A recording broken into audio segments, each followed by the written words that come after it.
Chris, welcome to Shad. Hi, Shad. Hi, Lisa. Shad Ali, local resident of Nottingham. Spent most of my life working in youth work, community work, social work.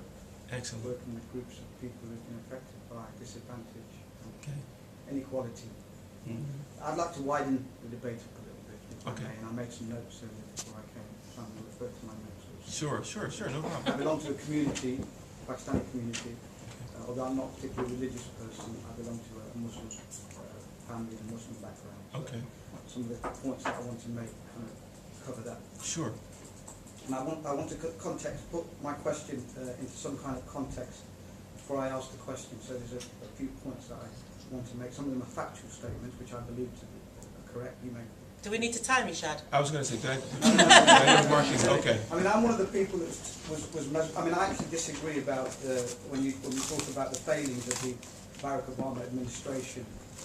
I see very differently, and I don't necessarily agree that the failings are necessarily to do with the expectation. Maybe there's an element of that. But I think if you look certainly at foreign policy, I disagree with that comment totally. And as you said earlier, he set himself up. You know, we're talking about politicians, and sometimes there's a sympathetic kind of thread that's portrayed when we talk about Barack. Right. Almost though, you know, he's my mate. You know, let's give him a bit of leeway here, which I don't agree with. So we don't do that with Cameron. We don't do it with Blair. We don't do it with any of our other politicians around the world. And I don't believe that because he's a black man, I should be doing it with him either. I too was one of the people that was mesmerised by the symbol, as you referred. The kind of euphoric rise to the most powerful position on the planet.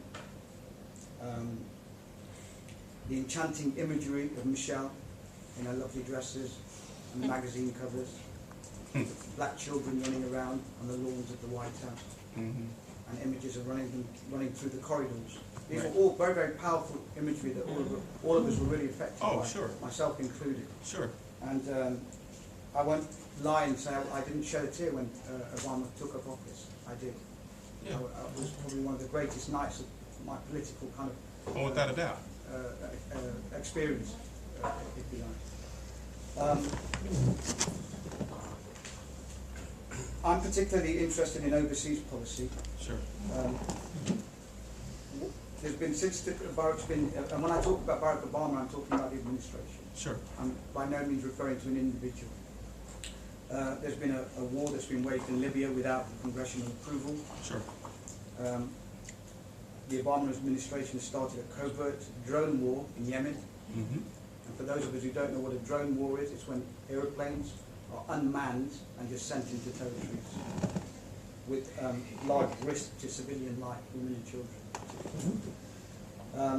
The Obama administration has escalated a proxy war in Somalia.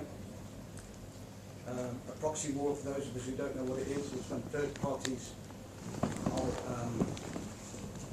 encouraged to fight the battle on behalf of other people. There's been an escalation of a CI drone war in Pakistan. Even the demonstrations which at the weekend were being organised were basically cancelled, had to be cancelled, we put a hold on them. They weren't allowed to take place. Innocent women and children have been murdered in Pakistan by these drones. There's been a presence in Iraq even after the ending of the war, an escalated war in Afghanistan. These are all things that happened after the administration has taken office.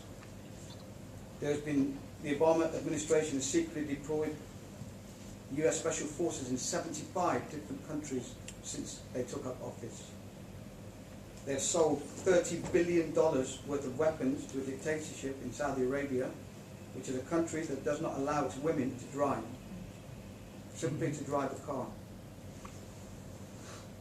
Signed an agreement for 7 military bases in Colombia, opened a military base in Chile, opened up deep water drilling even after the BP disaster, deported a modern record of 1.5 million immigrants, continued Bush's rendition program, and I disagree again about Guantanamo Bay, the comment that was made earlier. That was actually in the context of all of these things that I'm talking about. It wasn't just one of those things that he got stuck on. increased aid to Israel and strengthened USA's relationship with Israel. Over $3 billion per year to assist Israel's military. May I ask you, because a lot of what you're doing, what you're telling me, I know it, and I was going to talk about it tonight, so I really like to, what is your question? So my question is, of course, there's one issue that I would like to highlight in this room, of course, because I've spoken to people in this room about it, and we all watched it a couple of years ago when it all happened. We all saw what happened in Jamaica when Christopher Coke Dudas was pursued in Kingston, and we were all wondering what's going on here. Yeah. We have drugs barons in Colombia, in Mexico. What's the real story behind this? Every Jamaican that I spoke to in this city said the same thing. There's something else going on here. Yeah. So a lot of unanswered questions about things that are going on in the world. My question is this: in 4 decades, of course, there's been huge progress from Martin Luther to where we are now.